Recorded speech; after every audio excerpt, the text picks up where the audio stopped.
दोस्तों नमस्कार, ये है मार्गदर्शन फॉर सिविल सर्विसेज। मैं अनुराग चौधरी।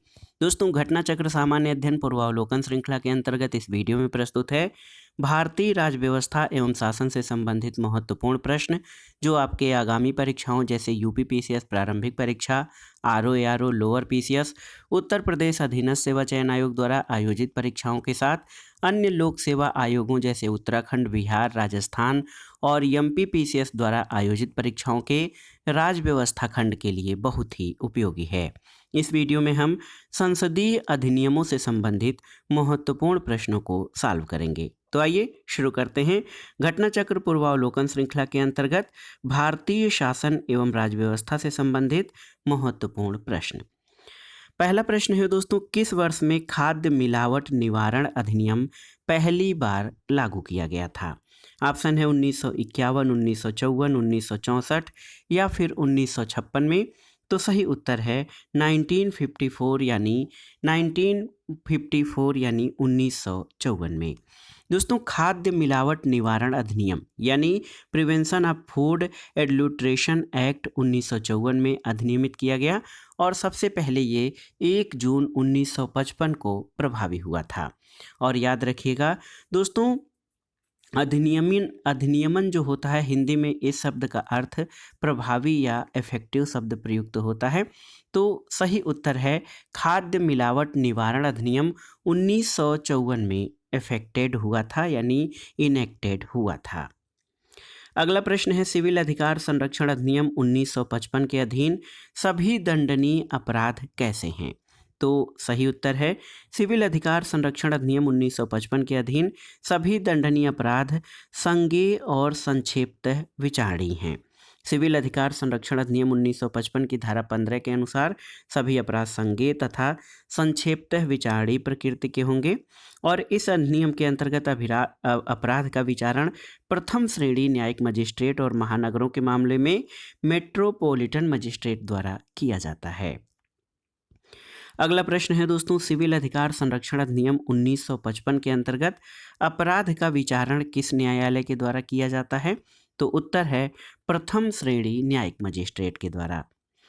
अगला प्रश्न है दोस्तों, सिविल अधिकार संरक्षण अधिनियम 1955 के अंतर्गत सभी दंडनीय अपराध हैं कैसे? तो आप जान लीजिए, संज्ञेय और संक्षेपतः विचारणीय तथा संज्ञेय तथा अशमनीय। तो इसमें ए और बी दोनों ही ऑप्शन सही हो जाएंगे। दोस्तों सिविल अधिकार संरक्षण अधिनियम 1955 के अंतर्गत सभी दंडनीय अपराध संज्ञेय और संक्षेपतः विचारणीय और संज्ञेय तथा अशमनीय हैं। तो यहाँ पर एक उत्तर एग्जैक्ट नहीं है क्योंकि ए और बी ऑप्शन दोनों ही इस प्रश्न के सही उत्तर हैं। अगला प्रश्न है, सिविल अधिकार संरक्षण अधिनियम 1955 के अधीन सभी अपराध कैसे हैं? तो सही उत्तर है दोस्तों सिविल अधिकार संरक्षण अधिनियम 1955 के अधीन सभी अपराध संज्ञेय और कारावास तथा जुर्माना दोनों से दंडनीय हैं। तो इसमें ए और डी दोनों ही सिविल अधिकार संरक्षण अधिनियम 1955 के अंतर्गत सही उत्तर हो जाएंगे। आप देख सकते हैं कि सिविल अधिकार संरक्षण अधिनियम 1955 की धारा 15(1) के तहत दंड प्रक्रिया संहिता 1973 में किसी बात के होते हुए भी इस अधिनियम के अधीन दंडनीय हर अपराध संज्ञेय होगा और इस अधिनियम में दोषी व्यक्तियों के लिए कारावास और जुर्माने दोनों का प्रावधान है। और इस प्रश्न का सही उत्तर ए और डी है। एमपी लोक सेवा आयोग ने दोस्तों अपनी प्रारंभिक उत्तर कुंजी में विकल्प सी को सही माना था, लेकिन संशोधित उत्तर कुंजी में जो है इसके लिए बोनस अंक दिया गया था। ए और डी इसके दोनों ही उत्तर सही हैं।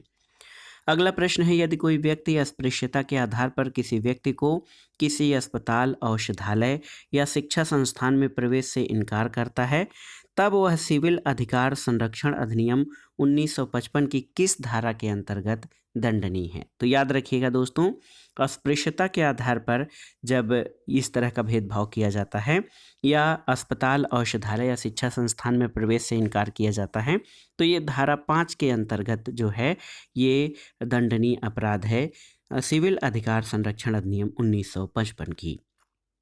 दोस्तों याद रखिएगा, यदि कोई व्यक्ति अस्पृश्यता के आधार पर किसी व्यक्ति को किसी अस्पताल, औषधालय, शिक्षा संस्थान या छात्रावास जो जनसाधारण या उसके किसी विभाग के फायदे के लिए स्थापित हो या चलाया जाता हो, प्रवेश से इनकार करता है, तब वह सिविल अधिकार संरक्षण अधिनियम 1955 की धारा 5 के अंतर्गत दंडनीय है। अगला प्रश्न है, सिविल अधिकार संरक्षण अधिनियम 1955 की निम्नलिखित में से किस धारा के अंतर्गत सामूहिक जुर्माना अधिरोपित करने की राज्य सरकार की शक्ति का उपबंध किया गया है? तो सही उत्तर है, याद रखिएगा, धारा 10 का। यहाँ से यूपी पीसीएस में तो कम प्रश्न आते हैं, लेकिन मध्य प्रदेश और छत्तीसगढ़ द्वारा आयोजित परीक्षाओं में यहाँ से प्रश्न पूछे जाते हैं। दोस्तों सिविल अधिकार संरक्षण अधिनियम 1955 की धारा 10 का, इसके अंतर्गत सामूहिक जुर्माना अधिरोपित करने की राज्य सरकार की शक्ति का उपबंध किया गया है। अगला प्रश्न है, सिविल अधिकार संरक्षण अधिनियम का विस्तार है कहाँ पर? तो ये संपूर्ण भारत पर सिविल अधिकार संरक्षण अधिनियम का विस्तार पाया जाता है। याद रखिएगा, सिविल अधिकार संरक्षण अधिनियम 1955 की धारा 1 सब सेक्शन 2 के अनुसार इस अधिनियम का विस्तार संपूर्ण भारत पर है। अगला प्रश्न है, सिविल अधिकार संरक्षण अधिनियम 1955 का विस्तार कहाँ पर है? तो ये संपूर्ण भारत पर है। अगला प्रश्न है दोस्तों, सिविल अधिकार संरक्षण अधिनियम 1955 की निम्नलिखित में से किस धारा के अंतर्गत कंपनियों द्वारा अपराध का उपबंध किया गया है? तो ये है धारा 14। दोस्तों सिविल अधिकार संरक्षण अधिनियम 1955 की धारा 14 के अंतर्गत ऑफेंसेज बाय कंपनीज का उपबंध किया गया है। अगले प्रश्न पर आते हैं, सिविल अधिकार संरक्षण अधिनियम 1955 के अंतर्गत कंपनियों द्वारा किए गए अपराध के दशा में कौन उत्तरदायी होता है? आपको बताना है। तो निदेशक, प्रबंधक, सचिव या उपरोक्त सभी? तो सही उत्तर हो जाएगा उपरोक्त सभी। और आप देख लीजिए दोस्तों, सिविल अधिकार संरक्षण अधिनियम 1955 की धारा 14 के अनुसार यदि इस अधिनियम के तहत अपराध करने वाला व्यक्ति कंपनी हो, तो हर ऐसा व्यक्ति जो अपराध किए जाने के समय उस कंपनी के कारोबार के संचालन के लिए उस कंपनी का भार साधक और उस कंपनी के प्रति उत्तरदायी था, उस अपराध का दोषी समझा जाएगा। धारा 14(2) के अनुसार जहां इस अधिनियम के अधीन कोई अपराध कंपनी के किसी निदेशक या प्रबंधक, सचिव या अन्य अधिकारी की सम्मति से किया गया हो, वहां वे भी उस अपराध के दोषी समझे जाएंगे। अगला प्रश्न है, कब न्यायालय सिविल अधिकार संरक्षण अधिनियम 1955 की धारा 12 के अंतर्गत उपधारणा करेगा कि अपराध अस्पृश्यता के आधार पर कारित किया गया है? देखिए, बहुत ही महत्वपूर्ण प्रश्न है। ऑप्शन है इसमें, जब यह केवल अनुसूचित जाति के सदस्य से संबंधित है, जब यह केवल अनुसूचित जनजाति के सदस्य से संबंधित है, जब ये अनुसूचित जाति और जनजाति दोनों के सदस्यों से संबंधित है, या उपरोक्त में से कोई नहीं। तो सही उत्तर है ऑप्शन ए, जब यह केवल अनुसूचित जाति के सदस्य से संबंधित है। दोस्तों आप जान लीजिए, सिविल अधिकार संरक्षण अधिनियम 1955 की धारा 12 के अनुसार जहाँ तक कि इस अधिनियम के अधीन अपराध गठित करने वाला कोई कार्य अनुसूचित जाति से संबंध में किया जाए, वहाँ जब तक कि प्रतिकूल साबित न किया जाए, न्यायालय ये उपधारणा करेगा कि वह कार्य अस्पृश्यता के आधार पर किया गया है। अगला प्रश्न है, अस्पृश्यता से उद्भूत अपराध गठित नहीं होगा जबकि? तो उत्तर है, अस्पृश्यता से उद्भूत अपराध गठित नहीं होगा जबकि अभियुक्त और परिवादी पीड़ित समान सामाजिक समूह से हैं। ऑप्शन डी इस प्रश्न का सही उत्तर हो जाएगा। दोस्तों सिविल अधिकार संरक्षण अधिनियम 1955 के प्रावधानों के तहत अस्पृश्यता या छुआछूत से उद्भूत अपराध गठित नहीं होगा जब अभियुक्त और परिवादी पीड़ित समान सामाजिक समूह से होते हैं। तो अगला प्रश्न है दोस्तों, न्यायालय उपधारित कर सकता है कि अपराध गठित करने वाला कोई कृत्य अस्पृश्यता के आधार पर किया गया था, यदि ऐसा अपराध किसके संबंध में किया गया हो? तो आप जानते हैं दोस्तों, न्यायालय ये उपधारित कर सकता है या मान सकता है कि अपराध गठित करने वाला कोई कृत्य अस्पृश्यता के आधार पर किया गया था, यदि ऐसा अपराध अनुसूचित जाति के सदस्य के संबंध में किया गया हो। ऑप्शन ए इस प्रश्न का सही उत्तर है। अगला प्रश्न है, सिविल अधिकार संरक्षण अधिनियम 1955 की निम्नलिखित में से किस धारा के अंतर्गत सद्भावना पूर्वक की गई कार्रवाई के लिए संरक्षण का उपबंध किया गया है? तो उत्तर है 14 क। धारा 14 का में दोस्तों ये सिविल अधिकार संरक्षण अधिनियम 1955 की धारा 14A या 14 के अंतर्गत सद्भावना पूर्वक की गई कार्रवाई के लिए संरक्षण का उपबंध किया गया है। अगला प्रश्न है, निम्नलिखित युग्मों में से कौन सा सुमेलित नहीं है? यहाँ पर देखिए, हिंदू विवाह अधिनियम 1955 सही सुमेलित है। हिंदू उत्तराधिकार अधिनियम 1956 सही है। 73वां संविधान संशोधन शहरी क्षेत्र के स्थानीय निकायों के चुनाव में महिलाओं के लिए स्थानों का आरक्षण। तो दोस्तों जो 73वां संविधान संशोधन है ये शहरी क्षेत्रों के लिए नहीं बल्कि ग्राम पंचायतों के लिए है।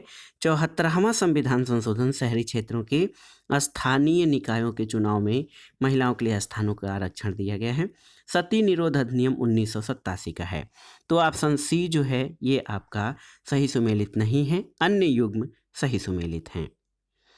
अगला प्रश्न है दोस्तों, सूची 1 का सूची 2 से सुमेलन कीजिए और दिए गए कोड के आधार पर सही उत्तर का चयन करिए। बहुत ही महत्वपूर्ण प्रश्न है। तो देखिए, भारतीय शस्त्र अधिनियम 1878 का है, याद रखिएगा।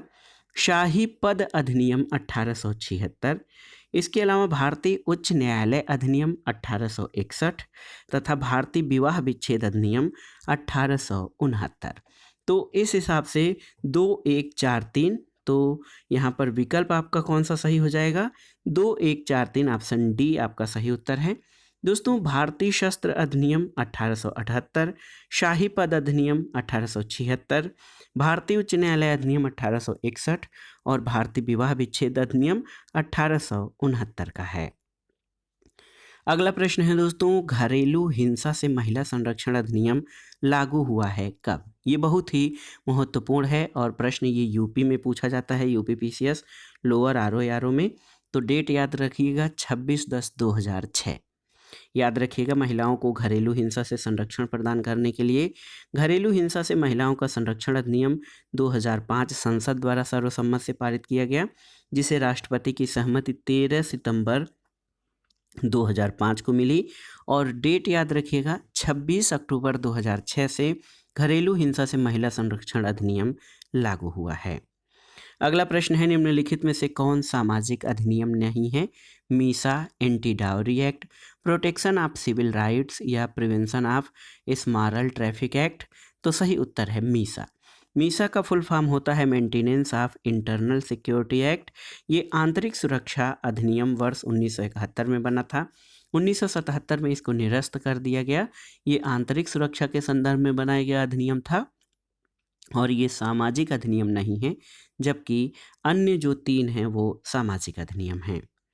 अगला प्रश्न है, भारतीय विधान के प्रावधानों के अंतर्गत उपभोक्ताओं के अधिकारों विशेषाधिकारों के संबंध में कौन से कथन सही हैं? तो यहाँ पर आप देख सकते हैं, उपभोक्ताओं को खाद्य की जांच करने के लिए नमूने लेने का अधिकार है, बिल्कुल सही है। दूसरा है कि उपभोक्ता यदि उपभोक्ता मंच में अपनी शिकायत दर्ज करता है तो उसे इसके लिए कोई फीस नहीं देनी होती है, गलत है, फीस देनी होती है। और उपभोक्ता की मृत्यु हो जाने पर उसका वैधानिक उत्तराधिकारी उसकी ओर से उपभोक्ता मंच में शिकायत दर्ज कर सकता है, बिल्कुल सही है। तो 1 और 3 सही है। ऑप्शन देख लेते हैं दोस्तों, ऑप्शन सी सही उत्तर हो जाएगा, 1 और 3। अगला प्रश्न है दोस्तों, क्रिमिनल ट्राइब्स एक्ट। देखिए, क्रिमिनल ट्राइब्स एक्ट सर्वप्रथम कब अधिनियमित हुआ था? तो सही उत्तर है 1871 यानी 1871 में। दोस्तों क्रिमिनल ट्राइब्स एक्ट सबसे पहले 1871 में अधिनियमित हुआ था।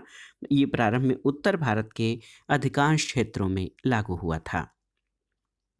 एक और महत्वपूर्ण प्रश्न देखिए, अनुसूचित जाति और अनुसूचित जनजाति अत्याचार निवारण अधिनियम 1989 प्रवृत्त हुआ है। तो सही उत्तर है 30 जनवरी 1990 को।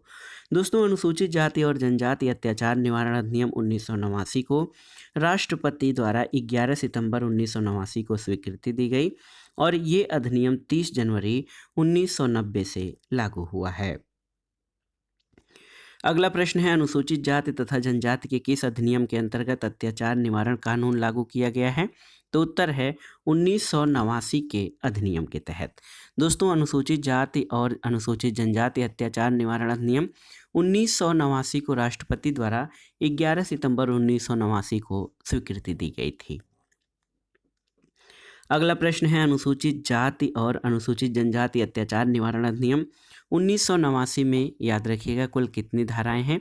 तो सही उत्तर है कुल 23 धाराएं हैं। ये अनुसूचित जाति और अनुसूचित जनजाति अत्याचार निवारण अधिनियम में। अगला प्रश्न है दोस्तों अनुसूचित जाति और अनुसूचित जनजाति अत्याचार निवारण अधिनियम 1989 के उद्देश्यों को क्रियान्वित करने के लिए नियम बनाने की शक्तियां किसे प्राप्त हैं? तो उत्तर है केंद्र सरकार को। ऑप्शन बी आपका सही उत्तर हो जाएगा। तो याद रखिएगा केंद्र सरकार आधिकारिक राजपत्र में अधिसूचना द्वारा अनुसूचित जाति और अनुसूचित जनजाति अत्याचार निवारण अधिनियमों के प्रयोजनों को कार्यान्वित करने के लिए नियम बना सकती है। अगला प्रश्न है अनुसूचित जाति और अनुसूचित जनजाति अत्याचार निवारण अधिनियम 1989 के अंतर्गत किस धारा में आर्थिक बहिष्कार को परिभाषित किया गया है? तो ये है 2ख ग। देखिए अनुसूचित जाति और अनुसूचित जनजाति अत्याचार निवारण अधिनियम 1989 में 2016 के संशोधन के द्वारा स्थापित धारा 2ख ग यानी 2BC में इकोनॉमिक बाइकाट को परिभाषित किया गया है। अगला प्रश्न है दोस्तों अनुसूचित जाति और अनुसूचित जनजाति अत्याचार निवारण अधिनियम 1989 के अधीन किसी लोक सेवक द्वारा धारा 3 के अधीन अपराध किए जाने पर कम से कम कितने दंड का प्रावधान है? तो सही उत्तर है 1 वर्ष का। ऑप्शन सी इस प्रश्न का सही उत्तर है। अगला प्रश्न है दोस्तों देखिए बहुत ही महत्वपूर्ण प्रश्न है अनुसूचित जाति और अनुसूचित जनजाति अत्याचार निरोधक अधिनियम 1989 के अंतर्गत किस धारा में विशेष न्यायालय की व्यवस्था की गई है? तो ये है धारा 14। दोस्तों अनुसूचित जाति और अनुसूचित जनजाति अत्याचार निरोधक अधिनियम 1989 के अध्याय 4 की धारा 14(1) में शीघ्र न्याय और परीक्षण के लिए एक या अधिक जिलों में एक विशेष न्यायालय या अनन्य विशेष न्यायालय की व्यवस्था का प्रावधान है, जबकि धारा 15 में विशेष लोक अभियोजक की व्यवस्था की गई है। अगला प्रश्न है दोस्तों अनुसूचित जाति और अनुसूचित जनजाति अत्याचार निरोधक अधिनियम 1989 के अंतर्गत किए गए अपराधों के लिए जांच अधिकारी कितने दिनों में अपनी रिपोर्ट सौंपेगा? तो बहुत ही महत्वपूर्ण प्रश्न है। आप देखिए सहमति से जो है प्रश्न संख्या 29 इसमें हम देख रहे हैं कि अनुसूचित जाति और अनुसूचित जनजाति अत्याचार निवारण अधिनियम 1989 के अधीन अपराधों का विचारण करने के लिए राज्य सरकार किसकी सहमति से सत्र न्यायालय को विशेष न्यायालय निर्दिष्ट कर सकती है? तो उत्तर है उच्च न्यायालय के मुख्य न्यायाधीश की सहमति से।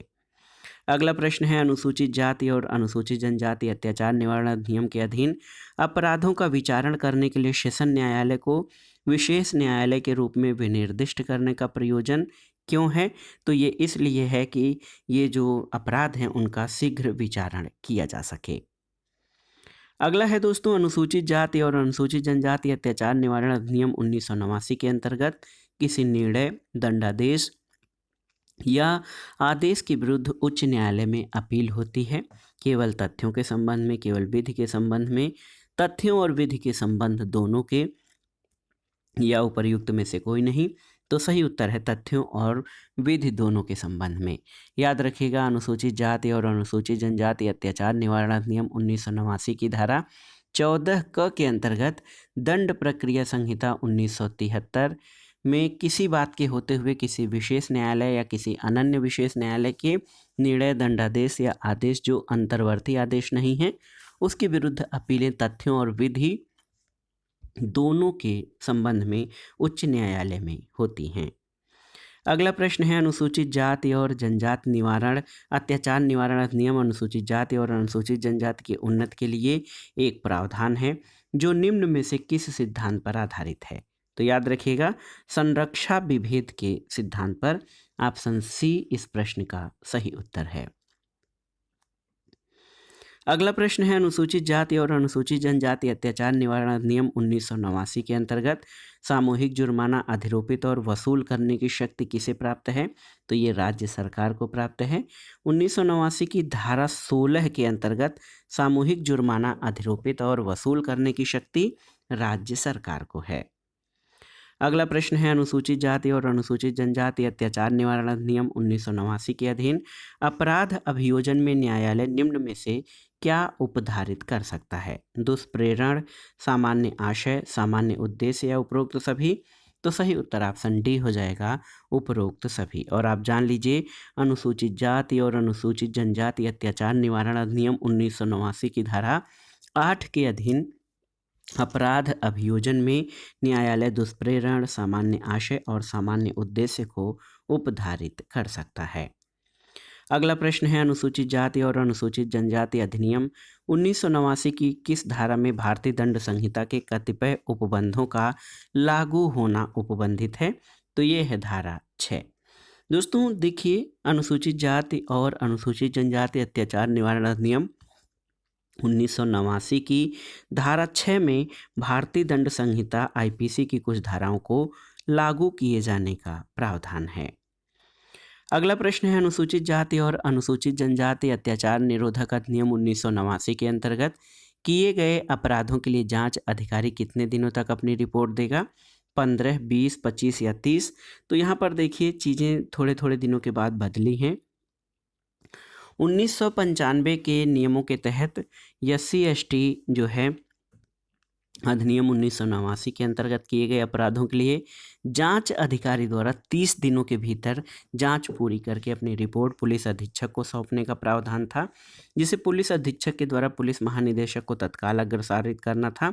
वर्ष 2016 में इन नियमों में संशोधन के तहत ये प्रावधान किया गया कि ऐसे अपराधों के लिए जांच अधिकारी उच्च प्राथमिकता पर जांच पूरी करेगा, पुलिस अधीक्षक को रिपोर्ट प्रस्तुत करेगा, जो बाद में रिपोर्ट को तुरंत राज्य सरकार को, पुलिस महानिदेशक या पुलिस आयुक्त को भेजेगा और संबद्ध पुलिस थाने का भार साधक 60 दिन की अवधि, यानी इस अवधि में जांच की अवधि भी शामिल है, उसके भीतर विशेष न्यायालय या अन्य विशेष न्यायालय में आरोप पत्र फाइल करेगा। दोस्तों यहाँ पर जो है एग्जैक्ट नहीं है, अब ये जो अवधि है वो 60 दिन की अवधि हो गई है। अगला प्रश्न है अनुसूचित जाति और अनुसूचित जनजाति अत्याचार निवारण अधिनियम 1989 के अधीन निम्न में से क्या पूर्णतया निषिद्ध है? गिरफ्तारी के पूर्व जमानत, गिरफ्तारी पश्चात जमानत, परिवीक्षा का लाभ या उपरोक्त सभी? तो गिरफ्तारी पूर्व जमानत ये अनुसूचित जाति और जनजाति अत्याचार निवारण अधिनियम में जो है पूरी तरह से निषिद्ध है, यानी ये नहीं हो सकता है। अगला प्रश्न है अनुसूचित जाति और जनजाति अधिनियम 1989 की निम्नलिखित में से किस धारा में अग्रिम जमानत प्रतिबंधित है? तो ये इम्पोर्टेंट धारा है, ये है धारा 18। दोस्तों इस धारा के 18 में प्रावधान है, अधिनियम की धारा 18 में प्रावधान है कि इस अधिनियम के अधीन अपराध करने वाले व्यक्तियों को दंड प्रक्रिया संहिता की धारा 438 के तहत अग्रिम जमानत का लाभ नहीं दिया जा सकता। ज्ञातव्य है कि दंड प्रक्रिया संहिता की धारा 438 में अग्रिम जमानत दिए जाने का प्रावधान है। अगला प्रश्न है दोस्तों अनुसूचित जाति और अनुसूचित जनजाति अत्याचार निवारण अधिनियम 1989 के अधीन किए गए अपराध का अन्वेषण ऐसे पुलिस अधिकारी द्वारा किया जाएगा जो किस रैंक से कम न हो? तो उत्तर है उप अधीक्षक यानी डिप्टी एसपी। दोस्तों आप जान लीजिए डिप्टी सुपरिटेंडेंट ऑफ पुलिस से नीचे के अधिकारी द्वारा जो है अनुसूचित जाति और अनुसूचित जनजाति अत्याचार निवारण अधिनियम में अपराध का अन्वेषण नहीं किया जा सकता है। अगला प्रश्न है निम्नलिखित शक्तियों में जो है कौन सी एक अनुसूचित जाति और अनुसूचित जनजाति अत्याचार निवारण अधिनियम के अधीन विनिर्दिष्ट विशेष न्यायालय को नहीं दी गई है? किसी अपराध के दोषसिद्ध अभियुक्त की संपत्ति का समअपहरण, पुलिस से भिन्न किसी व्यक्ति को अतिरिक्त अन्वेषण करने के लिए अधिकृत करना, ऐसे व्यक्ति को किसी क्षेत्र से हटाना जिसके द्वारा अपराध किए जाने की संभावना है, और ऐसे व्यक्ति का माप और फोटोग्राफ लेना जिसके द्वारा अपराध किए जाने की संभावना है। तो इसमें ऑप्शन बी जो है वो ये शक्ति नहीं दी गई है कि पुलिस से भिन्न किसी व्यक्ति को अतिरिक्त अन्वेषण करने के लिए अधिकृत करना, ये इस अधिनियम में जो है प्रावधानित नहीं है। तो पुलिस से भिन्न किसी व्यक्ति को अतिरिक्त अन्वेषण करने के लिए अधिकृत करना अनुसूचित जाति और अनुसूचित जनजाति अत्याचार निवारण अधिनियम 1989 के तहत जो विनिर्दिष्ट विशेष न्यायालय को दी गई शक्तियों में शामिल नहीं है। अगले प्रश्न पर आते हैं। अनुसूचित जाति और अनुसूचित जनजाति अत्याचार अधिनियम 1989 के अधीन विशेष न्यायालय निम्न में से कौन सी शक्ति का प्रयोग नहीं कर सकता है? तो सामूहिक जुर्माना आरोपित करना।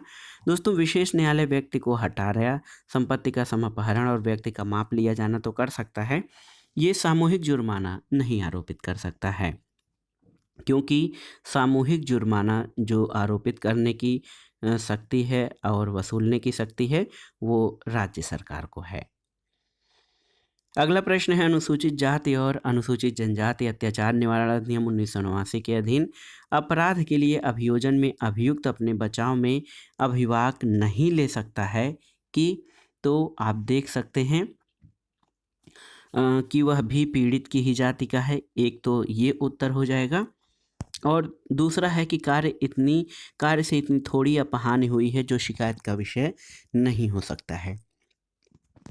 तो इस प्रश्न में दोस्तों दोनों ही जो है उत्तर सही मिल रहे हैं, इसलिए कोई एक सटीक उत्तर इस प्रश्न का नहीं दिया जा सकता है।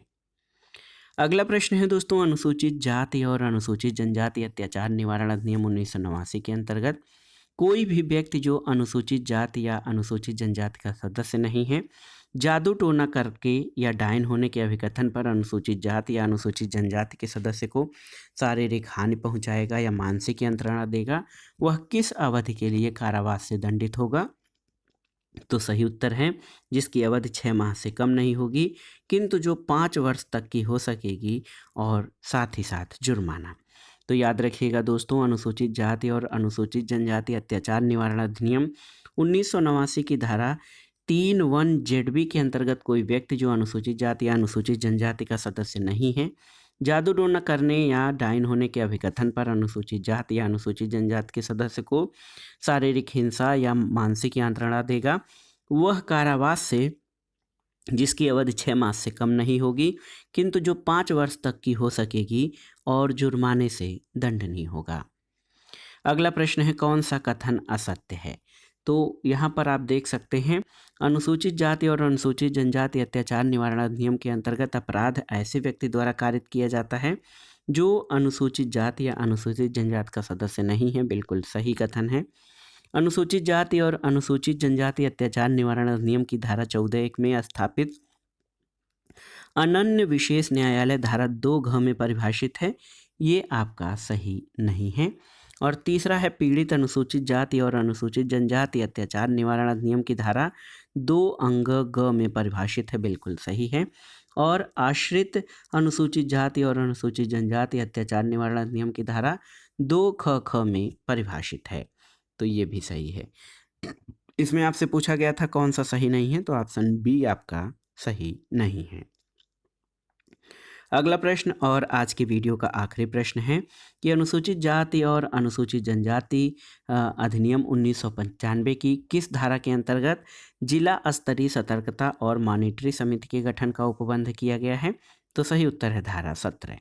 दोस्तों, आप याद रखिएगा, अनुसूचित जाति और अनुसूचित जनजाति अत्याचार निवारण अधिनियम 1995 की धारा 17 में जिला स्तरीय सतर्कता और मॉनिटरी कमेटी के गठन का उपबंध किया गया है। ये बहुत ही महत्वपूर्ण प्रश्न है दोस्तों, आप जान लीजिए।